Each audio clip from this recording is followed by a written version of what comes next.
बिस्मिल्लाहिर्रहमानिर्रहीम अस्सलाम वालेकुम। आप देख रहे हैं केबी क्रिएशन के चैनल को लाइक कमेंट फॉलो सब्सक्राइब जरूर करें। इस फेस पेज है केबी क्रिएशन के नाम से, उसको भी लाइक कमेंट फॉलो सब्सक्राइब जरूर करें। इसी तरह इंस्टाग्राम पेज है केबी क्रिएशन के नाम से, उसको भी लाइक कमेंट फॉलो सब्सक्राइब जरूर करें। कुछ लेना पूछना व्हाट्सअप नंबर दे दिया गया 0309 29 13 317 बेहमन कामना बेटी। आप लोग देख रहे हैं केबी क्रिएशन, प्लीज़ मेरे चैनल को लाइक कमेंट शेयर सब्सक्राइब आपने जरूर करना है।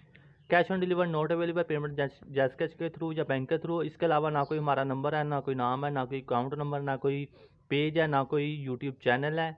इस चीज़ का आप ख्याल करें। ब्लैक कार्ड मेरे साथ है, मेरी वॉइस इसके साथ अटैच है। और दूसरी बात ये फॉर्मिक शीट नहीं है, ये है रबड़ी शीट और आयरन शीट। वाइट वाली जो है वो है रबड़ी शीट और जो ऑफ वाइट में आती है वो है आयरन शीट। ठीक है, फॉर्मिक शीट नहीं है। ये गजरे इन्हीं के बनते हैं, ज्वेलरी फॉर्मिक ज्वेलरी बनती ही इसी के। इस चीज़ का ख्याल रखें।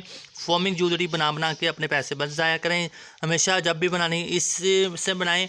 और ये कहलाती है कलरफुल फॉर्मिक शीट। और ये वाइट में भी मिलती है, इसमें भी ये फॉर्मिक शीट कहलाती है। इसके दूसरे काम लिए जा सकते हैं छोटे मोटे, पर आपने जब ज्वेलरी बनानी है इस तरह की तो इनसे ही ये बनेगी। ठीक है, और ये शीट की डिटेल कलर ये वो कुछ जितना भी मालूमात थी तमाम वीडियो में दी है। आप इसकी बनी हुई तमाम वीडियो जो गजरों की है वो देखें, उसके मटेरियल के बारे में जानें, सारी डिटेल दी हुई है। मुझे दें इजाज़त, जज़ाकल्लाह खैर, अल्लाह निगहबान, अल्लाह हाफ़िज़। देखते रहना केबी क्रिएशन और इस पर बनी हुई तमाम वीडियो देखें, इंशाअल्लाह नफ़ा होगा।